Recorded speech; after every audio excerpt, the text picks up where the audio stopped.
Ein Fenster von 1893. Lohnt sich restaurieren? Oder doch lieber gleich ein neues Fenster?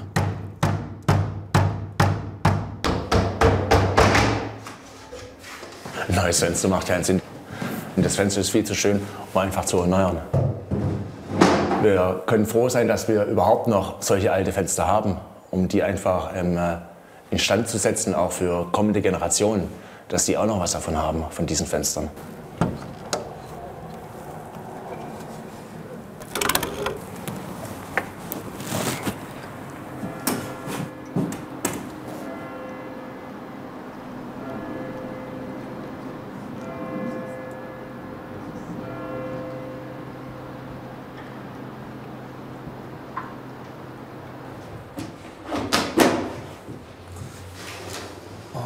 Genau genommen sind es zwei Fenster.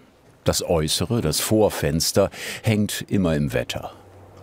Das Querholz unten ist kaputt, angefault.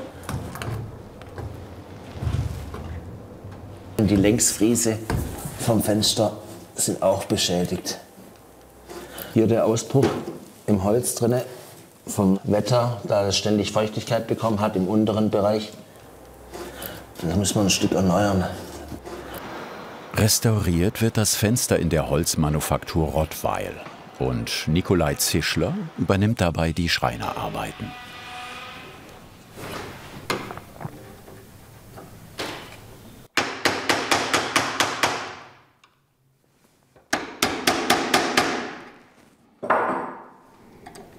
Und das ist durch das, dass das so mit Farbe immer überstrichen wurde, gehen die Schrauben auch schwer heraus.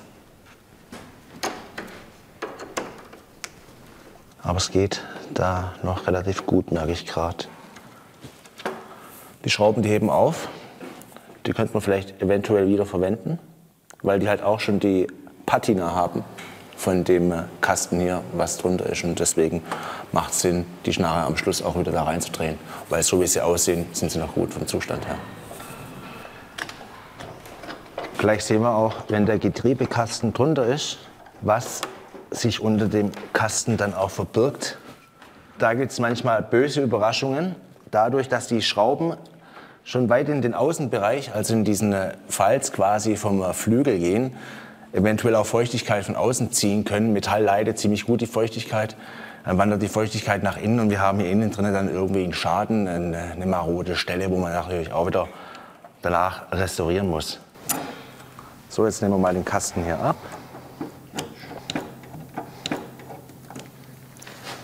So, da sieht man, dass die Mechanik noch einwandfrei intakt ist. Da ist auch nichts zu sehen. Und das Holz selber sieht auch noch sehr gut aus. Hier erkennt man noch die alten Fräsungen von früher, weil hier sind sie komplett mit Farbe schon zugekleistert. Da sieht man nicht mehr richtig dran hin. Und das legt man alles nachher schön frei. Dann kommt es wieder richtig schön zur Geltung, das Ganze.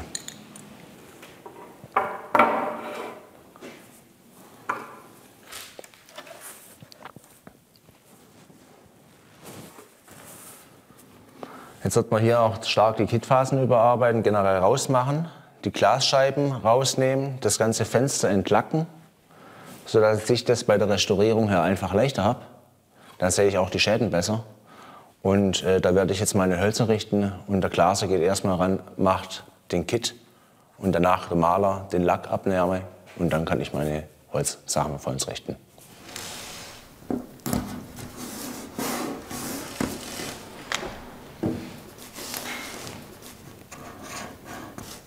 Jede Glasscheibe bekommt eine Nummer, denn die alten Gläser sollen später wieder ins Vorfenster eingebaut werden.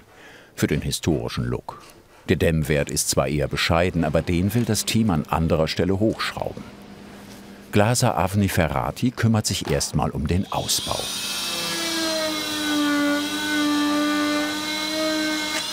Der alte Kitt muss raus.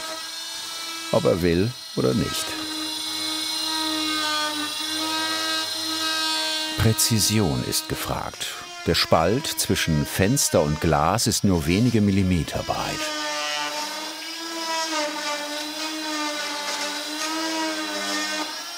Zum Glück ist Glas extrem hart und verträgt auf der Oberfläche auch eine robustere Herangehensweise.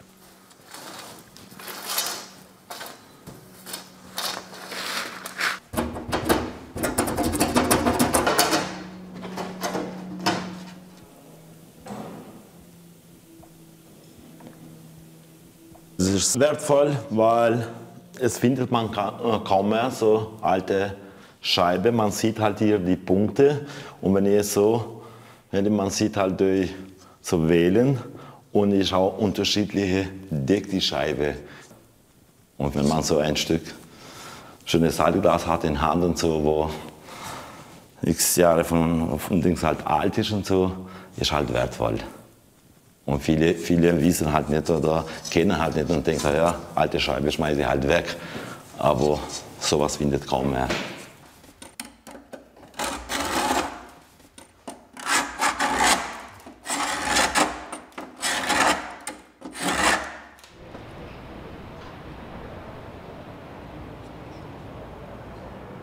Das Fenster wandert in die Malerwerkstatt gleich nebenan und muss hier erstmal unters Messer.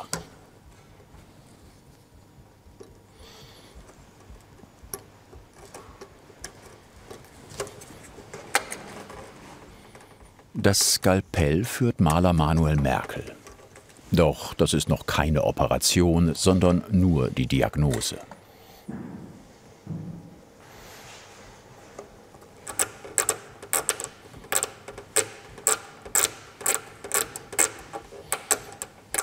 Ich mache jetzt hier eine Farbabtreppung. Das heißt, wir machen kleine Kästchen. Anhand dieser Felder kann ich jetzt bestimmen, was früher drauf war, welche Grundierung man benutzt hat und wie viele Farbschichten überhaupt auf diesem Flügel sind.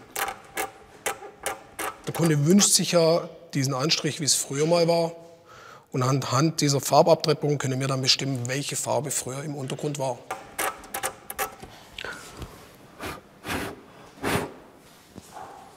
Angefangen haben wir auf dem rohen Holz. Bei der nächsten Stufe sind wir der Originallack, der damals verwendet wurde, vor vielen, vielen Jahren. Danach sehen wir, dass das Fenster weiterhin bearbeitet worden ist. Das heißt, wir haben hier die Grundierung, die zum Vorschein kam, die man auf das Grün gestrichen hat. Danach den Vorlack, der verwendet wurde, und dann natürlich hier den Originallack. Und jetzt schauen wir mit der Farbkarte, an welchen Ton wir da rankommen.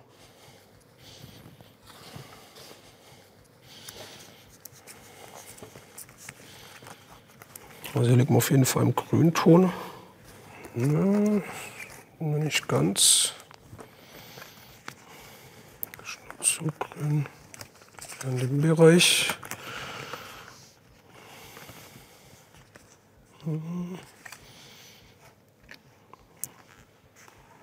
Ja, der sieht ganz gut aus. Ja, der passt. Der ist sehr identisch. Das wäre der NCS-Ton S3010G. Ja. Nach der Analyse kann der alte Lack komplett runter. Mit ordentlich Hitze und einer scharfen Klinge.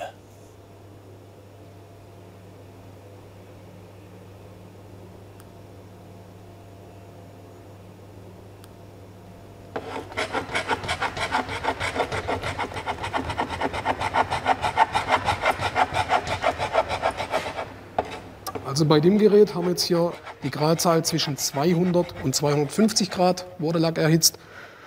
Und jetzt bei den anderen Geräten, die wir auch verwenden, hätten wir eine Gradzahl zwischen 50 und 600 Grad. Der Vorteil bei diesem Gerät ist einfach, dass sich das Holz nicht so stark beansprucht mit der Hitze wie bei einem Heißluftföhn, der jetzt hier mit 600 Grad drauf brennt. Das heißt, hier kriege ich einfach diese obere Schicht schonender entfernt.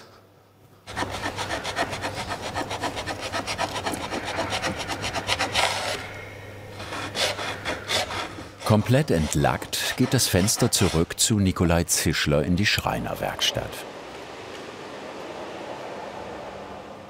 Das Fenster ist aus Tannenholz. Das haben die damals schon gemacht, dass es einfach langlebiger ist. Und daher fliegen wir jetzt das heutige auch natürlich in Tannenholz ein, weil man sollte bei der Holzart bleiben und nicht irgendwie wechseln auf Kiefer. Und deswegen fliegen wir hier in Tanne. Und da habe ich auch schon ein paar Hölzer vorgerichtet, damit es einfach ein bisschen schneller geht. Das ist auch Tannenholz da hier.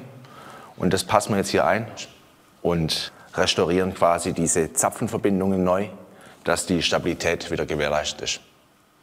Ja.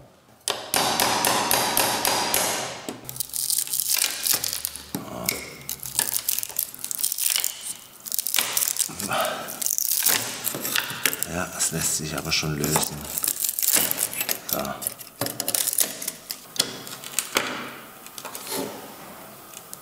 Den Nagel, den legen wir auf Seite, den brauchen wir nachher wieder.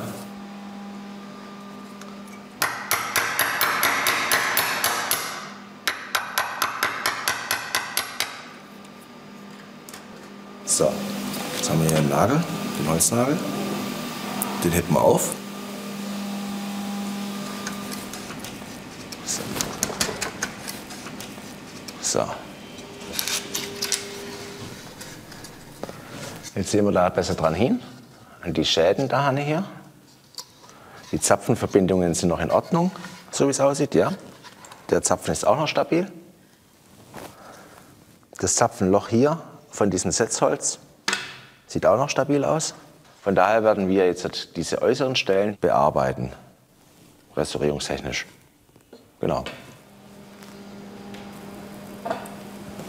So, jetzt habe ich mal das Holz hier gerichtet, was wir da reinsetzen. Und zeichne das mal an, wo wir das einsetzen werden. So.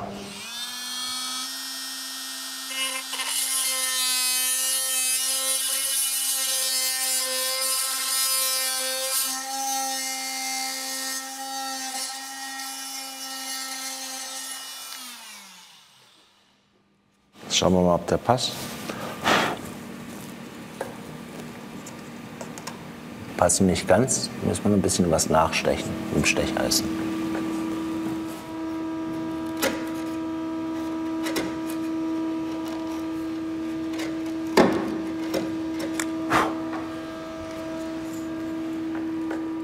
Dann haben wir noch ein bisschen, da schneidet man dann noch an den Flicken auch noch ein Stückchen was weg und dann passt das Ganze dann.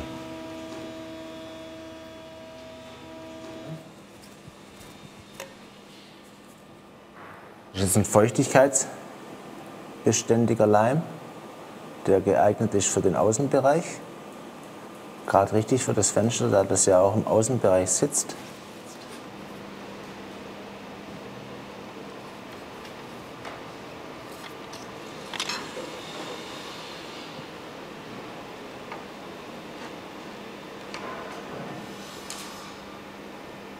So. Wir haben hier ein Loch in einem Rahmen drin, der ursprünglich, womöglich ging da irgendwie ein Kabel durch. Von daher flicken wir es einfach zu. Jetzt haben wir hier einen Flicken mit einer Form von einem Trapez. Wenn ich jetzt einen schrägen Schnitt habe, einen langgezogenen schrägen Schnitt, dann verbindet sich das Holz besser mit dem Gegenstück, wo man es einsetzt, und es wird dichter und es durch die Oberfläche, was nachher drauf kommt, verfließt das Ganze in sich und fällt nicht so hart auf wie so ein harter, gerader, kantiger Schnitt. Und deswegen nimmt man eigentlich generell so eine scharfkantige, schräge Geschichte.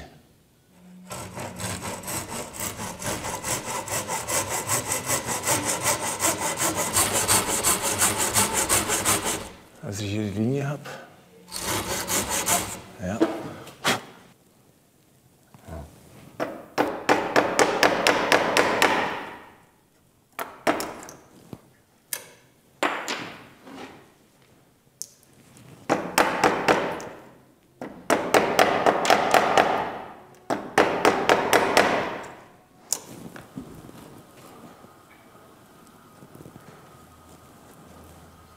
So.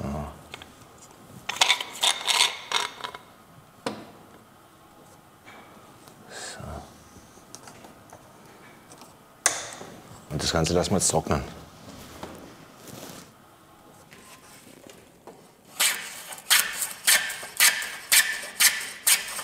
Nach dem Trocknen wird alles wieder in Form gebracht.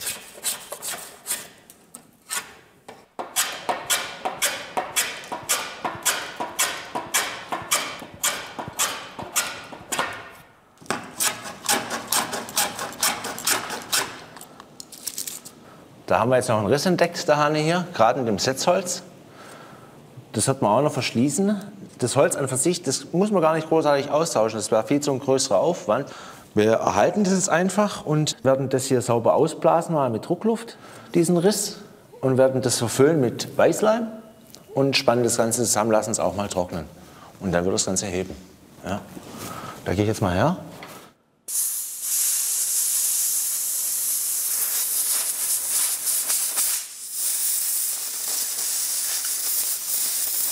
So. Und geben den auch gleich da rein.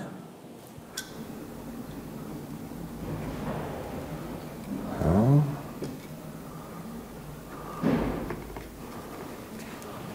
Da hier das in die Tiefe rein. Da unten kommt schon ein bisschen was raus. Das ist gut. Da darf man nicht so arg draufdrücken, dann bläst man das Ganze durch die Gegend. Machen wir mit der Zwiebel hin.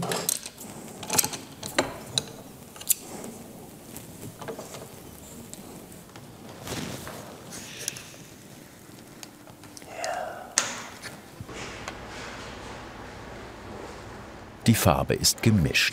Zeit für den ersten Anstrich. Der Alkydharzlack ventiliert, transportiert also eventuelle Feuchtigkeit nach außen. Zuvor wurde das Fenster schon imprägniert, also gegen Verwitterung und Pilzbefall geschützt. Und schon nach dem Grundanstrich sind die eingesetzten Holzstücke fast nicht mehr zu sehen.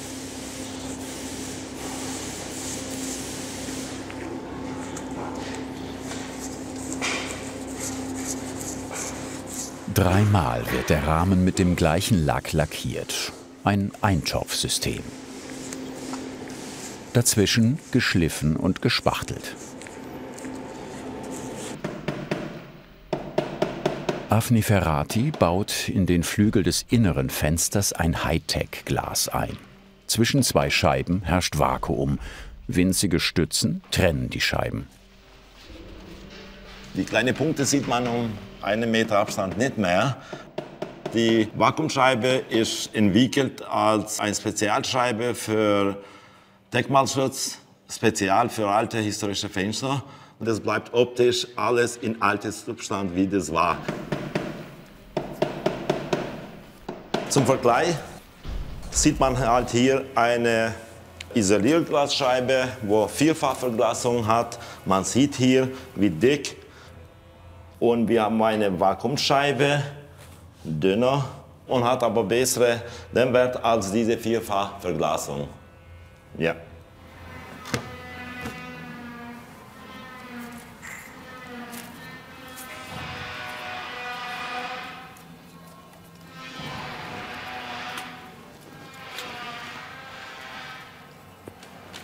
Wir verwenden auch keine chemischen Produkte hier, alles nur reines Leinölkit.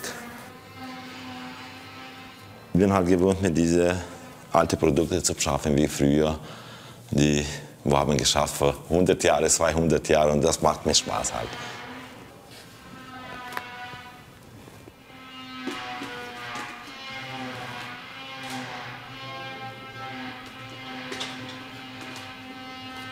Das Vakuumglas ist kaum dicker als das Originalglas und passt problemlos in den Fensterflügel.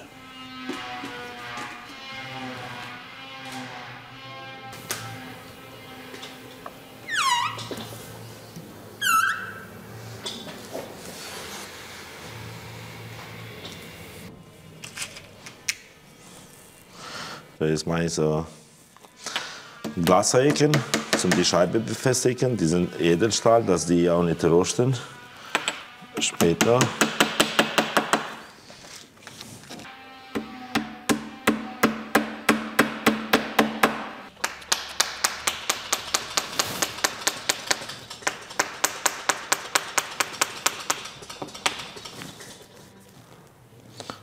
Jetzt kommt die neue Kitphase drauf, auch wie vorher war.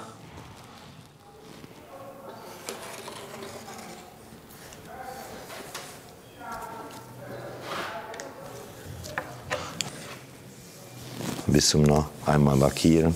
Und dann ist die Kittphase schon erledigt hier, ja.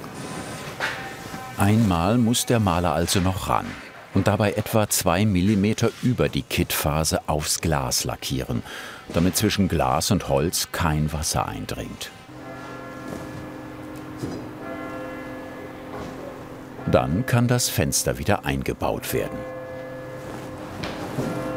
Das Getriebe ist nun frisch geölt und zeigt auch endlich wieder seine feine Oberfläche.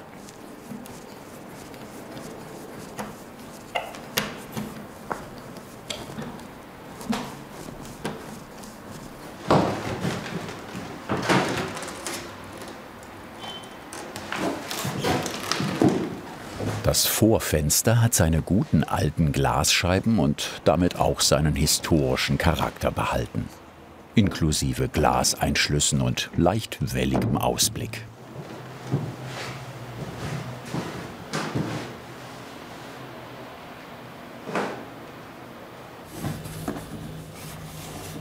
Der innere Rahmen bekommt noch eine Schlauchdichtung.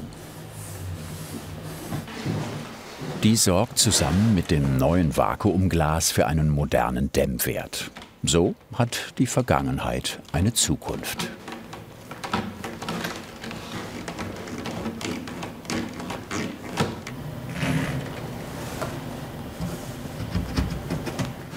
Traumhaft, wie neu. Das erfüllt einen, so eine Tätigkeit.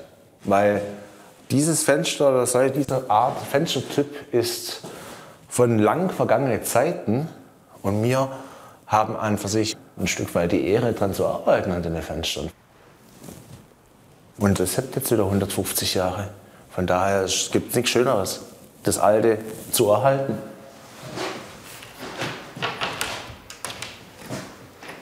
Na dann, das erste ist gemacht. Warten nur noch 56 weitere Fenster auf die Restaurierer. Was hat dich am meisten an dieser Handwerkskunst begeistert? Schreib es uns in die Kommentare und wir freuen uns natürlich über dein Kanalabo.